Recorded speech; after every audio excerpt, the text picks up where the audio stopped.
7:20, and Rosalind Morris attempts to unravel the continuing story of the Enfield Poltergeist. In October 1977, I went to a house in Enfield in Middlesex, a very ordinary semi-detached house built by the local council in the 20s. A house, in fact, like thousands of others up and down the country, with 3 bedrooms upstairs and a living room, kitchen and bathroom on the ground floor. There I heard and tape-recorded curious sounds, knocking sounds, which have become all too familiar to the family who live in that house.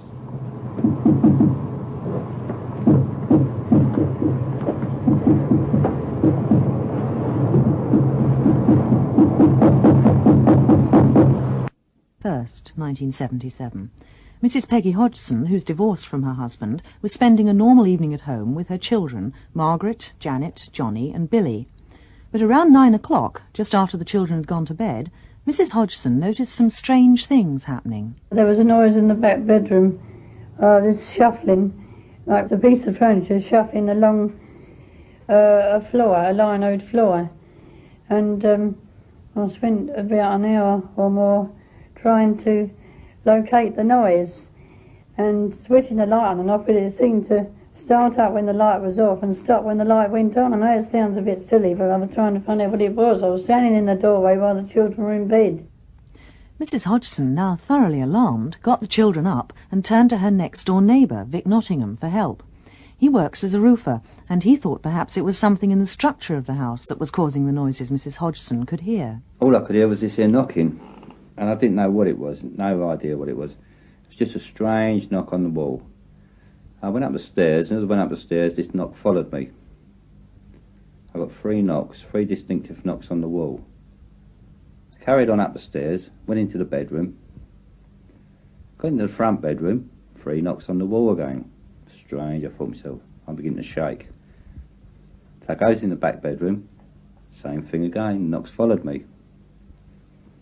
Anyway, being in the building game, I thought to myself, well, I've got to have a look round the house, I've got to be brave, like, you know, and try and find out what it is. So I go through all the pipes, no airlocks or nothing like that. And it definitely wasn't a knock like that, it was a distinctive knock on the wall.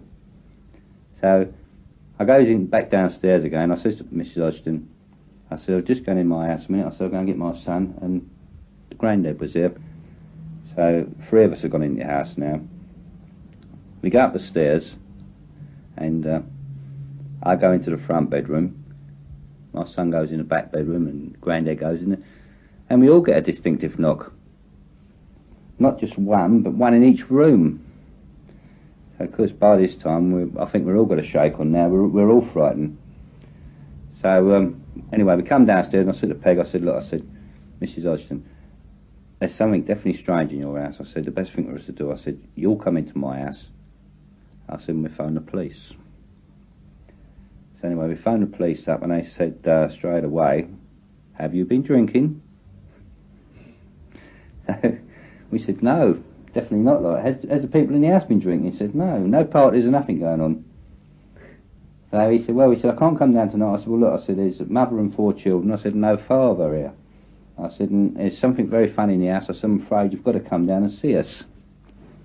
So within about 10 minutes, quarter of an hour, a police car arrives, and there's a young policeman and a woman constable. So he comes in all brave, and let's have a look round his house and let's see what it is like, you know. So because he goes in the house, and as he walks in the house, all he gets is this here knock. Bang, bang. And the police woman at the back, she's getting a little bit shaky because I can see her, she's turning white. Anyway, he goes up the stairs, and the knock follows him. The knockings weren't the only events to worry visitors to the Hodgson house that night. When we came down the stairs, the first night, there was Mrs. Hodgson and the 4 children, myself, my son, and my wife's father, the policeman and the police constable. And I think there was 11 of us. And as we were standing there, children were sitting on the chair, there was an ordinary kitchen chair moved across the room, about, well, I expect 18 inches, something like that. It didn't move fast, but it didn't move slow. I wouldn't like to say how it moved. It was just as if it was pulled across the floor, just a short way. And that's when the policewoman got out of the house as quick as she could. But he looked over the house anyway, and he said, well, there's something definitely strange in the house. He said, but I don't know what it is. He said, I can't see nothing, so I can't take no one away. Off they went. That was the last time we ever see those two. We never did see them no more. That night, the Hodgson family slept next door, and in the morning, Vic Nottingham and his wife Peggy decided to try and find someone else to help their neighbours. The following day I phoned the council. Oh, that's right, yeah. And they came down, and they went in there, but because there was nothing happened while they was in there. And I think the following night there was things going on again, so as soon as anything happened, the children were so scared, and because they just screaming and screaming, so of course we had them in here again. And anyway, I phoned the police up again, and they did send someone else down. But, again, the police couldn't help. They could find no visible or physical cause for the events in the Hodgson's house. Meanwhile, Mrs. Hodgson found that things were getting more and more disturbing. I come out of Margaret's front bedroom, because I saw them in the bed, and as I turned around, I saw a chest of drawers or a dressing table, you can call it either, it was quite old, and it sort of shuffling along near the doorway, coming towards the open door. I saw it move, and I beckoned to Margaret, and she came out and she said, it's moving. And I looked, and we all looked at one another, and I went to push it back. I was so scared, but I actually tried to push it back to see whether it'd move again, and it moved again. And the third time I pushed it back, and I was literally, well, I was really petrified, because if you see a piece of furniture moving in the bedroom and nobody touching it, it can be really terrifying. Anyway, the third time I tried to push it back, I couldn't move it. It was coming towards me. So I said to the kids, well, you better get up and come downstairs if we can have this all night. We're not going to have any sleep anyway. So we wound up downstairs, and we all slept on chairs all night. Bewildered and frightened, the family didn't know where to turn for help. During another disturbed night, Peggy Nottingham decided to try the Daily Mirror. She rang them at midnight on Sunday, September the 4th. A reporter and a photographer arrived at 2:30 in the morning. Graham Morris, the photographer, told me that they found the family all sitting round at the Nottinghams. They took a walk round the Hodgsons' now empty house, but neither heard nor saw anything unusual. Soon after the Mirror men returned to the Nottinghams, Vic and Peggy decided to take the children back to sleep in their own house. As soon as we entered the house, things just started happening. I mean, Lego bricks, marbles, bits and pieces, small bits and pieces, started flying around the house. One came, as I entered the front room, something, I think it was a Lego brick, came from behind me, very low down and very fast, and hit the wall in front of me. With that, I went straight to a wall, to a corner, and stood with my back to it so no one could throw anything from behind me, and watch what was happening. Everybody came into the room. I think there were either 10 or 11 of us. The family we were with, the family next door, the reporter from the Mirror and I, and we were standing in the room, and things just started flying around. The Lego came from one side of the room, came up into the corner, hit it very fast, very straight. Nobody moved their arm, nobody could have thrown or flicked or whatever that piece of Lego. Or any of the others. There were 4 or 5 pieces thrown while I was there. One of them struck me on the head and had a lump on my forehead for 3 or 4 days afterwards. And we were all slightly on edge. We weren't really sure what we were going to see, I think, was the worrying thing. The Mirror men returned the next day, September the 5th, and they brought with them a member of the Society for Psychical Research, a businessman and inventor called Maurice Gross. I found chaos. The whole family was congregated in the house, together with the neighbours next door, and there were a lot of very, very frightened people there. Well, I got them into a little bit of order, so we sat down, we talked about what was happening, and after they'd been talking for 10 minutes or so, I began to realise that here we had a classic poltergeist case on our hands. A poltergeist, according to the Oxford English Dictionary, is a ghost which makes its presence known through noises. It's actually a German word meaning noisy spirit.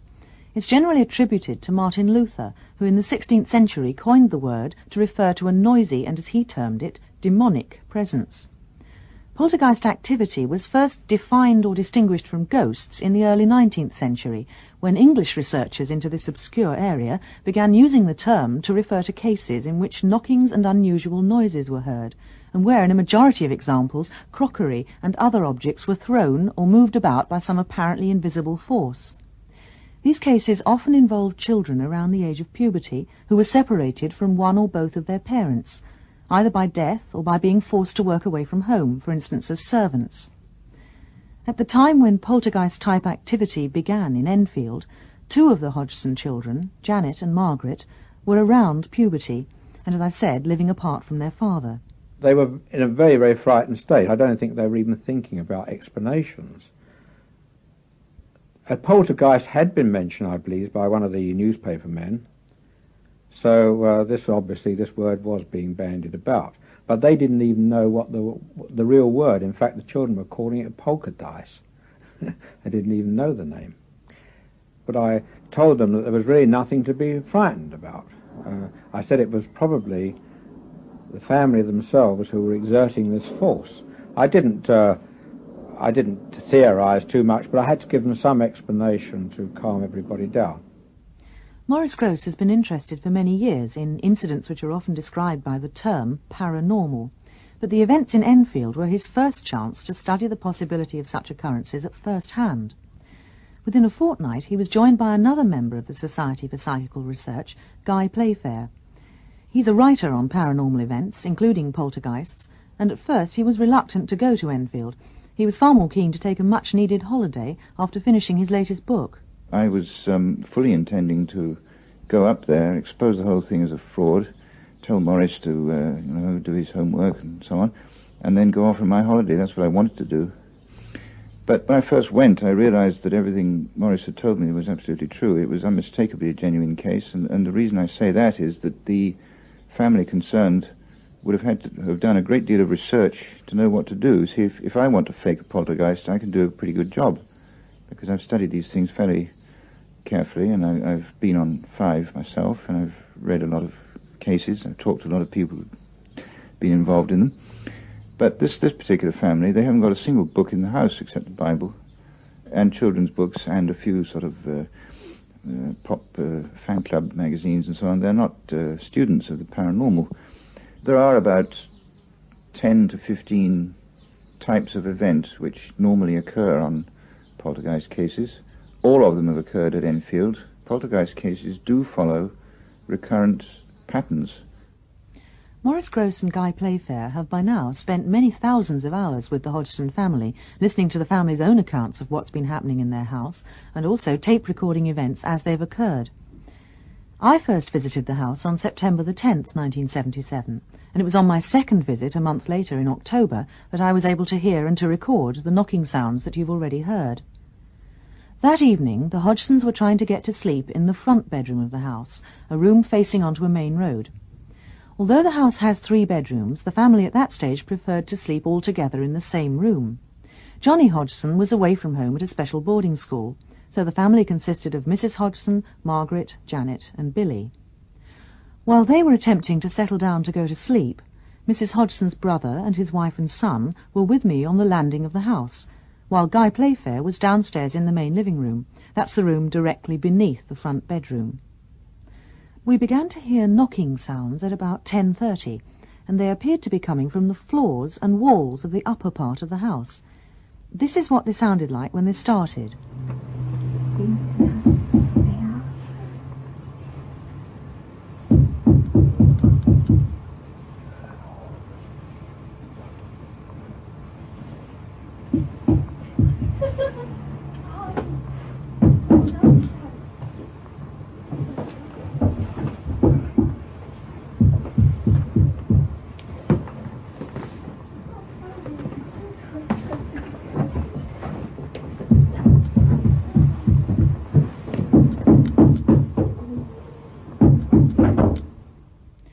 After these sounds began, everyone in the house, except the Hodgsons, went into the downstairs living room and tried to work out where the knocks were coming from.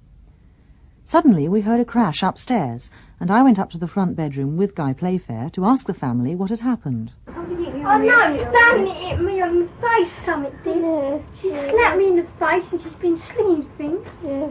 All the bed's been shaking up and down. It started off with violent knockings. It kept on, and the bed seemed to be going like that. The vibration in the bed was shocking. The actual bed seemed to be shaking. This bed we're in. Then it slung us over here. Well, that's a what? It's a toy? That's a sort of... Soft. Then it slung the box. It's a soft cat, a toy cat. Like a toy cat, yes. It's a thing Margaret made at school a long time ago. It hit Mummy in the face. No, I was a bit scared when this bed started shaking. It seems like it's underneath, trying to push it up and it's I know, sliding down. I'm not like going to this. say what I think. It's trying to push it upside down. In all, I heard about 30 rapping or knocking sounds spread over about 15 minutes. But by 11:30, when I left the house, everything seemed to be quiet.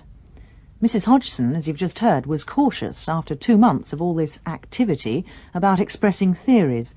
She claimed this was because the poltergeist seemed to act up on anything that was said. Inexplicable knocking sounds, the apparent projection of small objects, and the movement of furniture by unseen forces were all witnessed by Graham Morris of the Daily Mirror. He spent 8 months in the Hodgsons' home trying to get pictures of these events.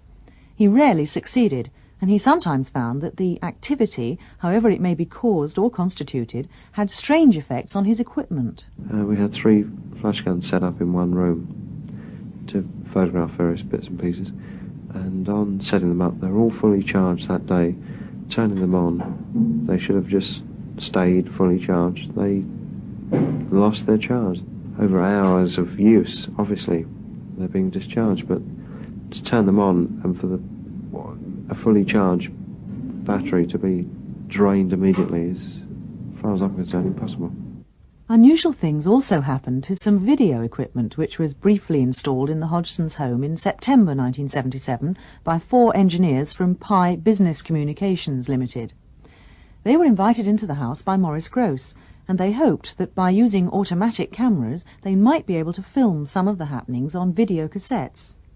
One of the men from Pi concerned with this experiment was Ron Denny. The way you operate one of these cassettes is to simply slip the cassette in. It's run like a book, which you slide in. You press the lid down, you press the on switch, and it automatically threads up the cassette. And on this occasion, I went through this sequence, pressed the button, and all the lights on the recorder came on one after the other, which is absolutely impossible. There's no way which we know that this can happen at all, because it was the recorder had particular facilities on it for editing and sound dubbing and so on, each of which had separate buttons you had to press, and when you pressed these buttons they lit up. And so there was no way, logically, that these buttons could in fact light up, simply by pressing the on switch. But not only that, we found the machine wouldn't function. It jammed itself up completely. And when we eventually managed to retrieve the cassette from the machine, we found that the tape had come out of the cassette and wound itself around one of the spigots underneath the actual cassette itself. Now, we've never had this happen before. And I've never had it happen since, and I would say it's probably 1 chance in a million that could actually happen.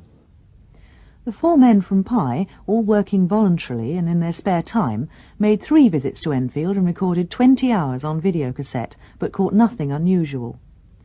However, for Peggy Hodgson and her children, the unusual, the extraordinary, began to be almost ordinary and usual. Almost usual, but never predictable. I can remember one Sunday, I can't remember the day, but I can remember the day. One Sunday things started falling down in there about 7:30, and it kept on to about 10:30 until there was nothing left to sit on. The chairs went over, the tables went over. You never know what's going to happen. When they get in, I mean, the door can open and shut and something can move, you know.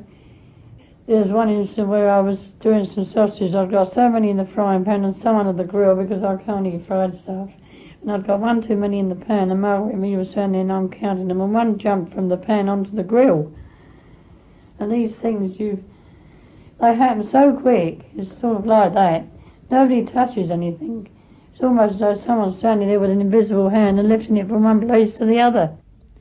Mrs. Hodgson's brother, John Burkham, is a hospital porter, and he and his family live near to the Hodgsons in the same street. He claims he's not only witnessed strange events in his sister's house, but in his own home as well. The strangest of these events took place in September 1977. On one Sunday, Mrs. Hodgson and the family were at my house, and things started happening in the afternoon. We was hearing footsteps upstairs, knocks and bangs. I went upstairs with Mrs. Hodgson and my daughter.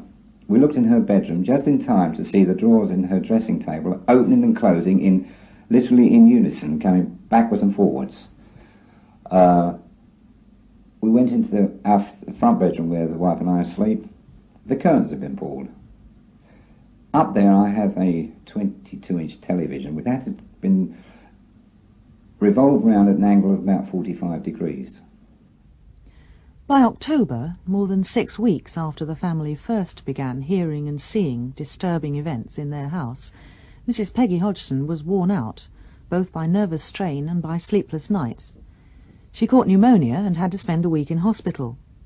2 of the children were briefly taken into council care, 1 stayed with relatives and 1 was away at school. Soon after this, Janet also became ill. On several occasions, spread over 3 weeks in November, she became hysterical and appeared to go into trances.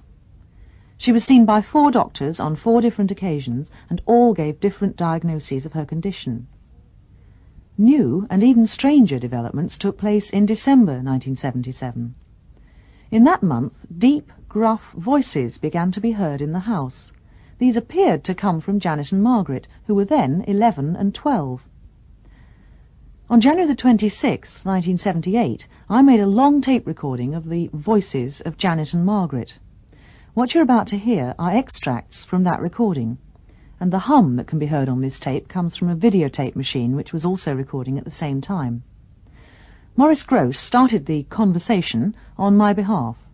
Rosalind wants to know why you're here. Will you tell her? No. Well, tell one of the stories you told us. Go on, how old are you? 69. 68, it said. You're 68. It's not from me this time. How long have you been here? How long have you been in this house? You know. You don't know. Why do you mean you don't know? Talk to Rosalind, she wants to talk to you. Good evening. Hello. Good evening. Good evening. Are there 2 of you there? Yeah. What are you called? Someone did. And where's Harry? That's the joke, Yeah. isn't it? What are the 2 of you called? Margaret, you all right? Yeah. Hello. Hello. Goodbye. Hello. Goodbye.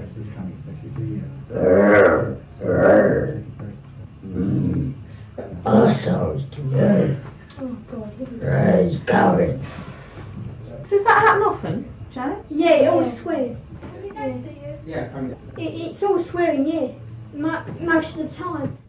The childish level of the conversation and the fact that when, for instance, I asked Margaret if she was all right, it was the gruff, mannish voice that replied yes, not her own, well, all that might lead one to suspect that these voices, if not the other happenings, were some sort of girlish prank. Well, are they? Professor John Hasted, the Professor of Experimental Physics at Birkbeck College in London, carried out scientific tests on both Janet and Margaret with an instrument called a laryngograph. This deep sort of speech is not unknown. It happens in some cases. I'm told that it's called La Tourette's syndrome. And one can test by the laryngograph whether the vocal folds are producing it or whether something else, possibly the muscles higher up the neck that control this and are called the false vocal cords. Well, certainly the laryngograph traces showed that the false vocal folds were involved. I talked to the voices for a considerable time, more than an hour, so I wondered how easy it is to use the false vocal cords in this way. When you and I try to make a noise like that and try to do it, we get a sore throat. And this is because the lubrication of those folds is inadequate. But I suppose it's possible to keep it up if the lubrication is rather better. And it certainly seems that this is what is happening. So, is there any question of ventriloquism? Are the girls producing these voices deliberately? I suppose you mean, are they making them on purpose? Well, no one will ever know, because you can't prove what is conscious and what is unconscious. Mind you, I've studied the videotapes of the voice, I've studied the audio tapes, I've been there and heard and seen it going on, and I don't think they're producing it consciously. Maybe they do sometimes, but usually not. But I can't prove that. Obviously, there's very little about this case that can be proved or tested scientifically. Maurice Grosse and Guy Playfair have caught the children out, faking things. This is not to say that because you catch a child playing a trick once, therefore the whole case is a load of fraud. It is not. Maurice and I have sifted out of this colossal mass of material 26 or possibly up to 30 incidents which we are completely satisfied. And I mean completely. I don't mean I think they're genuine. I'm absolutely certain. Have no possible physical explanation. If the children involved decide to add a few tricks of their own, this is quite to be expected. It's a feature of the two best-known poltergeist cases researched by William Roll, the Miami and Newark, New Jersey cases. This is quite normal. This is nothing unusual at all. Judging by reports from earlier centuries, voices in poltergeist cases are rare. Where they have occurred, they've often been attributed to the devil. Peggy Hodgson, Maurice Grosse and Guy Playfair have all rejected the idea that the voices at Enfield could have diabolical origins. Guy Playfair is particularly hostile to this interpretation. Well, let me make it absolutely clear. I've got no time at all for this devil rubbish, which I say it is rubbish because it's, as far as I'm concerned, an invention of medieval religious dogmatists. It has no connection with reality. Nothing has ever been demonstrated or proved that there are such things. I can well understand how if some fanatical exorcist went to the house in Enfield, he would no doubt feel that he had a whole legion of devils in the house. But I must make it very clear we've had absolutely no indication at all of any diabolical activity, assuming there to be such a thing. I've no doubt we could have created it if we'd gone in with that sort of medieval attitude. I have read many other references to early cases, as early as the 17th century, where young girls began to talk in this gruff, sort of rather hoarse voice. And I'm quite sure it was the same actual physical phenomenon that was taking place, but I hope that now we've learned to interpret it rather more realistically. The strange voices first appeared on December the 10th, 1977.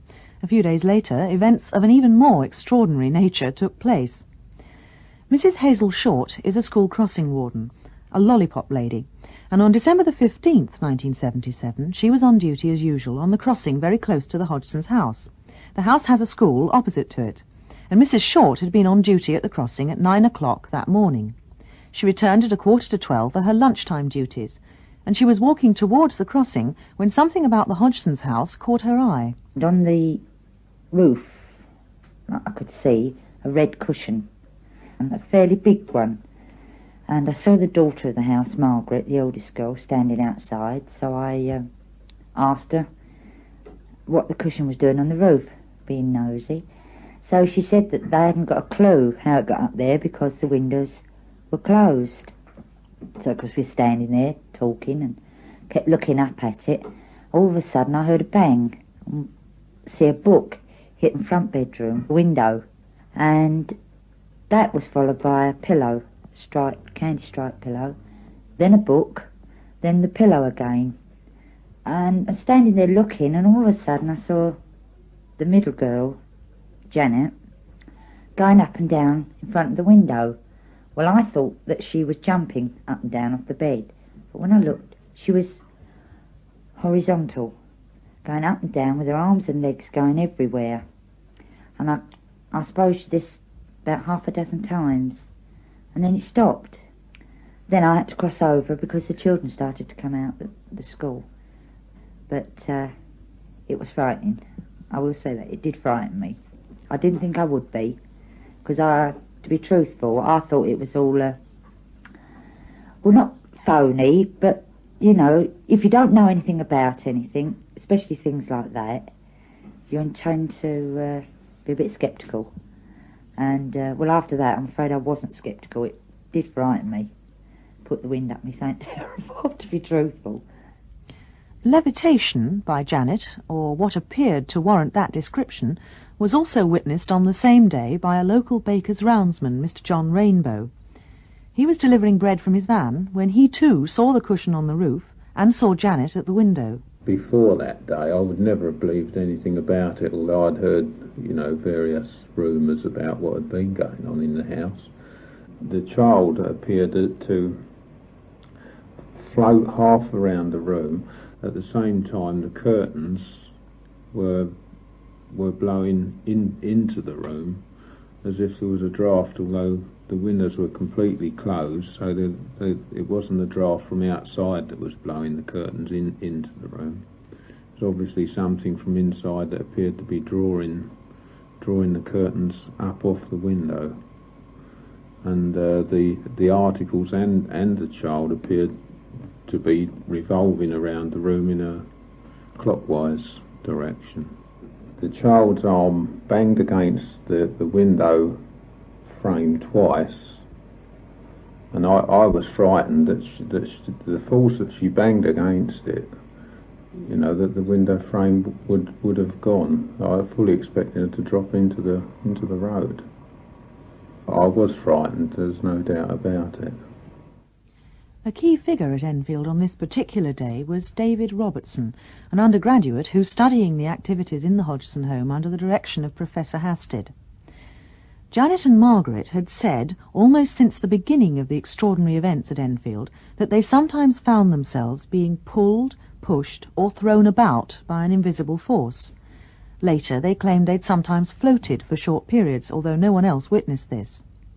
On December the 15th, David Robertson suggested to Janet that she should try to float or levitate under conditions where she could be observed. I took Janet up to the top bedroom where lots of phenomena appeared to happen. This is the front bedroom of the house, and then tried to talk to this deep voice that came from near Janet. I asked it whether it could lift Janet up into the air, but I could only get a response when I was either out of the room or facing the other direction. So I started off by putting objects on the floor, getting it to move them about, throw them about the room, and I could hear the objects moving, but I was outside the room, of course. Anyway, I continued until it agreed to lift Janet up into the air, and more or less just stood by outside, making sure that she wasn't going to get hurt. And she described how she was floating about the room. Of course, all this time there had been a group of people outside who have actually witnessed what was happening. So it appears that she wasn't making it up or anything. But I never did get to see an actual levitation itself. At least the closest I got was crouching down, facing the door, and Janet was very near me, and she came over my head onto the floor. But it's impossible to rule out jumping there. But I did see that she didn't leave the room through the door. The beds were very hard, and it's impossible to bounce in a horizontal position so that you would be visible from the window. Janet claims that she not only levitated on December the 15th, but that she passed through the bedroom wall into the Nottingham's house next door and then passed back again. This is her description of what happened to her on that day. Well, I was sitting on the bed out there, and I went on that bed and started levitating. Didn't feel as though I went through the wall, but I did, because I was in Peggy's house. I didn't know where I was actually, because it was all white and there wasn't no doors or windows. It certainly seems that the happenings in the Hodgson household reached their peak that December. It may be relevant that it was during this month that both Janet and Margaret reached menarche, that is, they started their periods. Since then, though activity has continued, it's not been so frequent or so violent. While many people believe in the existence of poltergeist phenomena, there is considerable disagreement about the nature or the causes of such phenomena. One of the world's leading authorities on the subject is Professor Hans Bender of Freiburg University. There are two sorts of poltergeist phenomena. One sort, one kind, bound to persons. That's the majority of cases. And another category where the phenomena seem to be bound to a location. And in my material, 43 cases, I have only one case where the phenomena were bound to a location. Professor Bender believes that poltergeist activity almost always centres upon one particular person, the focus person, often a child around the age of puberty, or someone under some form of stress. Well, we think that it's a sort of discharge of inner conflicts, and these conflicts are very often sexual ones, aggression against other people. You know, if a young person is in an aggressive state of mind, it may take a cup and throw it against the wall. Well, it's exactly the same motivation, only we can't explain how it works. The cup is thrown against the wall, but not by mechanical means, but by PK, by psychokinesis. Psychokinesis means mind over matter in a physically not yet explicable way. But it's very often not only psychological mental disturbances in the focus person, but in the whole group, you know. So if you want to clear up the psychological background of a poltergeist case, you have to investigate, to analyze the whole group, the family group. In the Enfield case, the closest observers came to believe that the focus person was most likely to be Janet. But when, in the summer of 1978, she spent 3 months away from home under psychiatric care, the activity in the house didn't go away.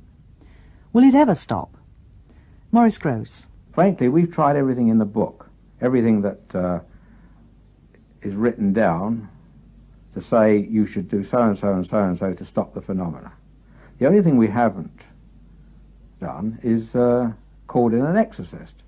And the reason we haven't done this, as Guy explained before, is that we don't really think there's any demon influence about. And on top of that, Mrs. Hodgson has been antagonistic towards this solution. She has her own reasons for it, and we respect them. We've said prayers, we've admonished it, we've threatened it, we've laughed at it, we've called in medical help, we've been to the social services, we've been to the welfare, we've sent the children on holiday, we've sent the mother on holiday, we've called in scientists, speech therapists, psychologists, mediums. We've had a lot of mediums in the house. You name it, we've done it. So how can we stop it? I think the thing will only go away when the time is right for it to go away, but I couldn't make any predictions. Meanwhile, the Hodgsons go on trying to live ordinary lives in extraordinary circumstances. The children go to school, and Mrs. Hodgson cooks the meals, shops, cleans and tidies, and makes the beds. We've had quiet nights, it's just the odd incident now. But you always get the feeling when you go up there that you're never alone. I lie awake and my eyes go all around the room and I think to myself, where is it? You know what I mean? Where is it and who is it? The Enfield Poltergeist was presented by